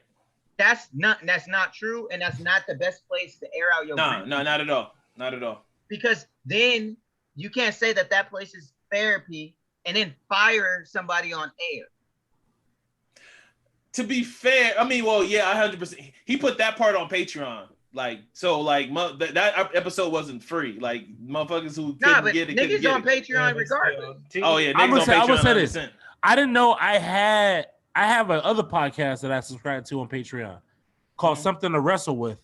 And I didn't even know I could get the Joe Budden Podcast. That's how I heard all this shit yesterday. Yeah. So I didn't even know, you know? Yeah. Hey, Patreon, what's up? Fuck with us. Patreon was good. We gonna get there eventually. Get to the next. Yeah. We're gonna get to the next plus month. My bad. All right. So that was good, but like I said, I side mostly. For somebody who hasn't listened to it, I see both sides. I'm just saying the way he handled it. I agree. If you want me to say, if you really want to listen, Jesse, I got the Patreon pod, and I can send it to you. It's on YouTube, my guy. Yeah, you can. Oh yeah, you can do that too. Yeah, people have already uploaded. They've been airing that man out. Yeah, 100%. All right, so plus or minus. Question 2. WNBA starts today. Real wearing the hoodie. This year, for the first time ever, the WNBA is implementing a midseason tournament. Yeah, I saw that. I saw that. Yeah, I saw that. So they're implementing a midseason tournament. I forgot the name of it, so I'm sorry. I apologize about that. But it was bought by Amazon, so there'll be streaming games on Amazon for the midseason tournament. So that's money a win, 110%. Money coming in. So plus or minus, do you guys think the NBA should get a midseason tournament? No. Just get rid of it. You can't. You got plus minus. I'm gonna say minus. Yeah, just get rid of the divisions, please. Just get rid of all divisions. Just have a league. Honestly, I think the NBA best bet is the copy soccer. Have a champion. Have your champions beat each other up for fucking. But soccer has its own. Yeah, soccer has midseason tournaments. But there's also tiers though that you have to enter. Like there's a bottom tier. To be able to get to the Yeah. To be able to get so that's what I personally feel like the NBA should be at tier level now. Right now, I think I like the play-ins. I feel like I agree. So this for me is a minus as well. I think too much experimenting with the NBA regular season and messing with the calendar, and also messing up, in my opinion, NBA tradition and adding a midseason tournament is a little bit too much. And also, my only question would be, how would you incentivize the fans? Like how me, you, Clips, and Rail will care about this. You would have to throw in the draft picks at some situation like that, where are you already in the playoffs? Or because like if it's just money what they're talking about for the WNBA, I think like we're not gonna care. Like, you think I'm gonna give a fuck if the Brooklyn Nets win the mid-season tournament and they won then Kyrie Irving gets more money? That does nothing for me. I'm not rooting for that. Yeah, it's gonna put more money in the owners' pockets, especially if Amazon is gonna be a big player for the next negotiation for the collective bargaining, which is all they care about. But my thing is like, how does that incentivize me, the fan, the person that's just watching? I don't care about these millionaires getting more money. Like, that does nothing for me. Yeah, I agree 100%. All right, so I give it a minus. Minus, yep. Go ahead. I do give it a minus, and I would say it benefits the WNBA to have changes more than 100%. the NBA, because 100%. they're finally getting the exposure that is needed. So if a partnership between them and Amazon works out, perfect, because I know a lot of people who are like struggling to be like, oh man, I want to get NBA TV, right? But a lot of people have Amazon Prime already. 100%. And so now, if you can get a handful of games, I think it benefits. It's just like the same situation with the NFL having Thursday night games on Amazon. Yep. So for also, them, fuck the NFL for having Christmas games. Continue. Oh, but I think it more so puts them in a greater light. And I think for them, they don't have an extensive season like the NBA. If the NBA was to put something in, that's too long. Then you have to reduce the games. Like I'm not 100%. about to see these niggas play a mid-season tournament, then maybe 20 more games, and then playoffs. Right. Like that's just too much for me. It's too much. Right. It's too much for them. It's already enough. Like so they're already split on the plan. They're still traditionalists that don't fuck with it, and it's like, man, this is some bullshit. And then there's other people like us who was like, this is actually pretty cool because like again, experiment everybody's caring. Like I don't mind.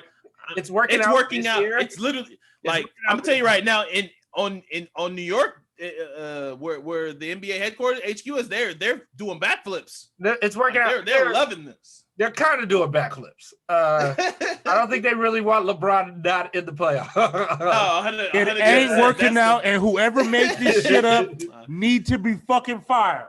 So it ain't working out. Whatever. Nah, hey, real, how they taste? Hey, real, how they taste, real? Good and salty. How them groceries taste? Good and salty. Because whoever made this fucking goddamn playing game needs to be fired. Hey. This guy, it's man. Not over. All right. It's not over. All right. Last question for plus or minus. Let me pull it up. I'm sorry. My phone closed. All right. Tomorrow, again, like you said, we're recording on a Friday. You'll hear this Monday. Tomorrow is the Hall of Fame. This is going to be considered one of the greatest Hall of Fame classes of all time because of KG, the Big Ticket, the Big Fundamental, Tim Duncan, and of course the late great Kobe Bean Bryant. Plus or minus, how do you plan on watching this, and how many tears are you gonna shed for watching this, man? Like, yeah, go ahead, Jess. I'm not watching it. MJ's gonna introduce him, and Vanessa's gonna do the speech. I've cut out tomorrow. I'll watch it for this. I got a bottle of whiskey. And I got two boxes of tissue because I'm ready to cry. Real, you're welcome to come. You're welcome to come over and watch, bro. So we can. You got a shoulder to cry on. Right, Clips, man, go ahead, bro. Be tough. Hey, man, I don't know if I'm ready. Right? It's a fearful thing. That's where I'm at. I don't know if I'm ready to watch that. I'll watch highlights. Yeah, like. First and foremost, I don't mean to cut you off, Cliff, but we need to get some time limits on these speeches. Number one, and that goes for all Hall of Fame. All of us. Oh, that especially the NFL, because I sure don't want to hear another offensive lineman talk for an hour. For this Hall of Fame piece, they can talk as long as they want. All three of these dudes, I want to hear everything. I want to hear everything. But no. Yeah, they can talk as long as they want on a podcast. They can talk as long as they want. Look, I just want to know how many times. I want to know how many times they're gonna have to. I want to know how many times they're gonna have to cut off KG's mic from cussing so damn much. That's a good question. How many times they got to cut KG's mic off? I want that is a good question.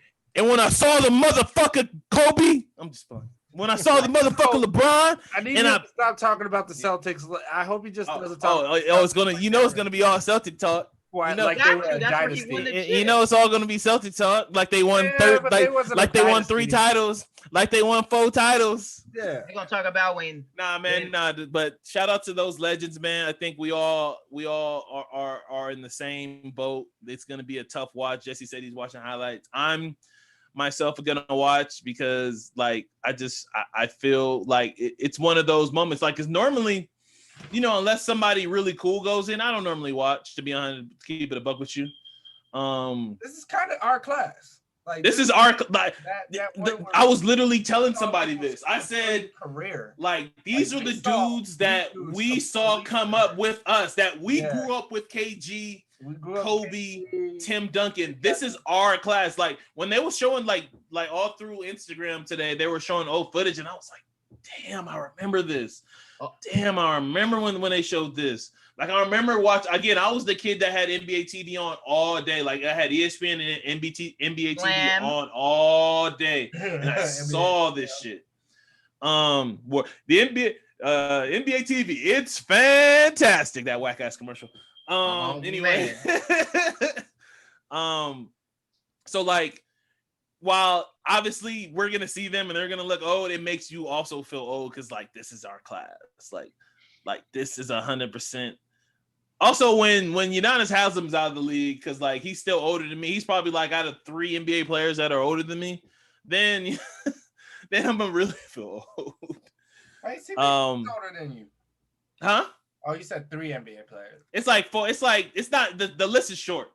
Yeah, the list is short. The list is shortening. Yeah. I think I just counted them all. Like in my head. Like the list is short of NBA players that we're not older than, and it's like UD, Jamal Crawford's not in the league no more. Like the list, Carmelo, the list is short. Like the list is real slim. Caruso, I just think he's 45. Right, basically. All right, guys. If you guys don't have anything else to add or hit on, we can scoot on out here. You anybody say anything else hit on? I thought there was a listener question. No. No. I thought Real has one. No. We want to do it today, or is it late? We late? Can we get it in? Go ahead. No, we got a 2-hour pod. Go. Hey, it's not all right. I'll go quick. All right. This question, man, I swear. It's based off of it's a lot of. I get a lot of questions from people who ask me, questions about just how to deal with shit, when it comes to. Did they ask you why you sideways from the camera? No, just a different chair. I'm just sitting in different. I'm not sitting. Got you. Okay, so, but this particular person asked me, he has a girl who he talks to, but he feels like she lives a double life on social media, and they never discussed it. Should he discuss it? Like, should he bring it up to her? I mean, I'm gonna just sum it up because there was a context to the story, but that's pretty much the nuts and bolts of it. I got a homie who pretty much saying that he sees a different person than who he dates. That's challenging. And as a man who's been, as somebody who's been in several relationships with women who love social media, I understand the difficult. Shout out blank. Shout out to blank. Yeah, I know you ain't talking about my G because Gracie ain't got no fucking Instagram. But shout out Gracie, man. Shout out Gracie. Should have been 5 of us. The only woman I respect. But whoa, you can't say episode 100. Episode 100. Nigga, did I say I was bringing respect? I said I do the fucking podcast. Nigga, I said I do it. Nigga, I set you up, Kev. Go ahead. Answer. No, somebody just give a quick. So, in the context, if you meet a chick, you don't know about her, but you notice that she lives a double life, like not even a double life, where she just posed awkwardly to compare to how she is with you. Is that something you should call her on, or does that point out of toxic trait in yourself? Is what my boy asked me to put on the podcast. Here's my thing. This is hard. All right, so it's not really hard, but then it's kind of hard. If it bothers you, say something. Yep. Do not hold on to that shit. Don't sit there and let it fester. And then when a big argument comes, you bring it up. Yep. If it bothers you, say something. Now that being said, just because you said something doesn't mean it fixes the problem. So it's like that part. Yeah, exactly. You're gonna have to do some soul searching. Naturally, when do women ever really listen to what a man has to say? Oh man, they already say we be women bashing on this pod, man. They say that was finally Jarrell. That was exactly. At finally Jarrell. Women only hear the shit that women only hear the shit that they want to hear when it comes convenient for them. They only want to hear the shit that they want to Jesse cut his mic. This nigga can go right down that road by himself. You gonna be ladies, I respect you. It's no shade or no sex bashing. But let's be champion you. I champion you. Kev, how many arguments you held your tongue? How many arguments you held your tongue? Ladies, I champion you. I respect you. Like, this nigga trying to get you in trouble. What I love you. Say, I wasn't gonna say anything about women. I was gonna say something as the person that feels, whoever feels, if it's man, woman, whatever, whoever feels like there's a problem with that, whoever feels that, you got to check yourself too, and your own security as well. And is it what you see it as? Is it more than that? You had the conversation, then you check yourself. Is it something that's should actually be a problem? You got to check your own insecurities on that one. But yeah, it's hard nowadays because I don't know this person, but a lot of people take that as this is their brand, and even though you're not about shit, you ain't doing nothing. I saw somebody in the gym, and this motherfucker was bony, bro. Like when I say bony, I mean like this. And sitting there like posted Instagram video in the gym. You know what I'm saying? And I'm that's Jesse body shaming, by the way. I said what I said. Who the fuck want to see what you doing looking like this? Who the fuck want to see that? Nobody. Yeah. Not a person. But you think you got a goddamn brand looking like this? This is your head. This is your body. That's what I'm trying to say. Your body. You call him a stick Weebo Lottie. Like nobody's sitting there. All you looking for is likes, and then people looking at you like, "Oh, you working out? Fuck out of here." Nobody want to see that shit. Oh my God. My bad. Just so you know, that's the YouTube clip that's going up on the tubes. That is it. That's the one. Shit. That is the one. Jesse, I was looking for one while we were potting. That is the one. Oh my God. Clips. What do you think? To follow up with that, I will say this. It's about your priorities. If you're prioritizing the relationship that you have with the person on social media versus the relationship you have with the person in person, then something's wrong with the relationship. True. So that's what I will say. So I don't, if I'm in a relationship with a woman, her social media, I don't often think reflects how we are in a relationship. I'm not dating her pictures. I'm dating her. Now, unless some wild shit happens and I'm like, babe, I don't think you should be doing this OnlyFans thing. That's gonna hurt both of us.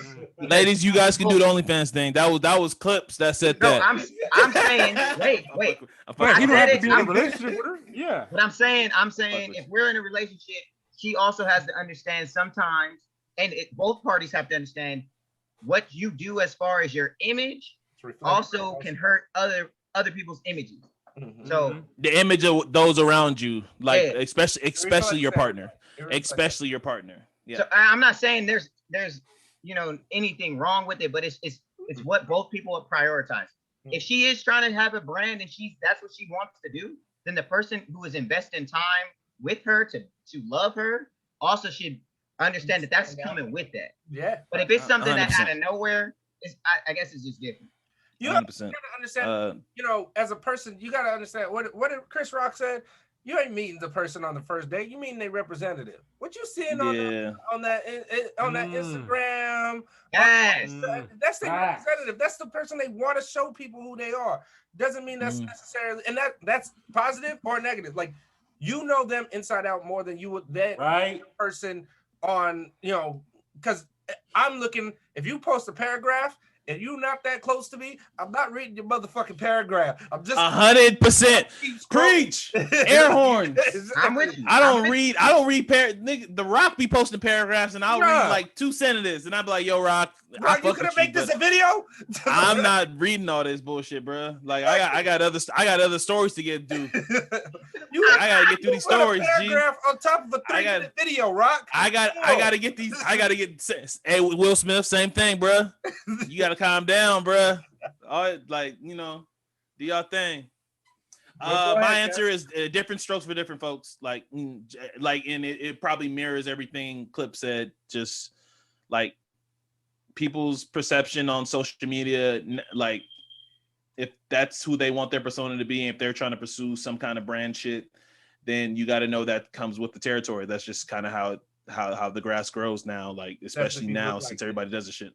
Especially if they look like that skinny ass fucking Charger. Hey man, leave stick figure body alone. Right, 100%. And I personally, before we end, I just told him, I said, listen, bro, and I'm gonna tell you this right now. I didn't tell you anything when you sent me that. I said, all you gotta do is just focus on the shit that you do. She's gonna do her. You just met her, so it's like if this is an issue and this is someone of your do not list, don't accept it. It's that simple. You have no ties to her. Ooh, do not list this, huh? You know. I mean, because everybody has I want to date somebody who does this. Like, so if that is on on a trigger list for you because you have issues with people doing stupid shit on Instagram, and it just triggers you until you can be either comfortable with it or have a conversation with it, just don't entertain that part of her or don't concern yourself with it. I agree, Rel, because I don't want to date someone who can't dance. Yeah, that's what I'm saying. That shit fuck with me, man. It fuck with me. You come on now. But that's just me. That's just me. What if she want to learn how to dance? Right. That's different. I'm talking about if we go out and you just babe, I don't like to dance. If she want to learn how to dance, that's a better experience. That's better than not knowing how to dance. Yeah, exactly. Yeah, if she don't know how to dance, that's a problem. Choosing not to dance is what you saying. It's like you choose. Gotcha. I don't know how to dance, so I'm not gonna do it. Like that I'm not a fan of. You got to be able to take risks. Yeah, 100%. Yeah. I got a listener question as a listener myself. Who keeps coming around with all these relationship questions? Hey. I got homies who I used to work with, people rely on me, Okay. Rel was a love expert for coming to Rel for love. Buddy love. You can't spell. I thought I had listen. I thought I had the shit figured out till somebody fucked it up. Now I realize I don't know shit. How many times? Somebody fucked it up, huh? How many times? Hey, Rel, I'm happy that someone feels that you're reliable. That's beautiful. That's beautiful. You know what, Clips? I appreciate the positive shit you said to me. That was nice shit. Anybody ever said to me on this fucking podcast? Because none of these two niggas, they're negative. There's two. Right. It's like half of the time on the podcast, I'm getting jumped half of the time. Clips, I need you on here. I need you. Just call me, bro. Just call me. Clips is your number one relamaniac. He is your number one relamaniac. But the problem is you don't know how long he was texting me. The problem is me and Jesse know Rel, and as soon as you get to know Rel more, Clips, you'll jump on our side. So don't even worry about it. All right. I'm switching. All right. So in closing, thank you guys for listening. The listenership has been great and been building again. We appreciate everybody that checks us out. Shout out to all the podcasters that's reached out on social and checked out our shit. Shout out to the first time listeners and the last time listeners. We all show love. Please leave a 5-star review on Apple. It goes a long way. Like I always say that. Leave a review too. Reviews are very helpful. We appreciate those. Please leave 5-star reviews. That'd be more helpful. But if you want to leave a 4-star, we rock with that too. Anybody else got anything to say before we get out of this beast? All right. So for Jesse, for Clips, shout out Clips. Another time. Shout out Clips for coming in and killing it again. We appreciate you, brother. Of course, Rel, appreciate you, brother. We're those millennials, and we're out. Peace.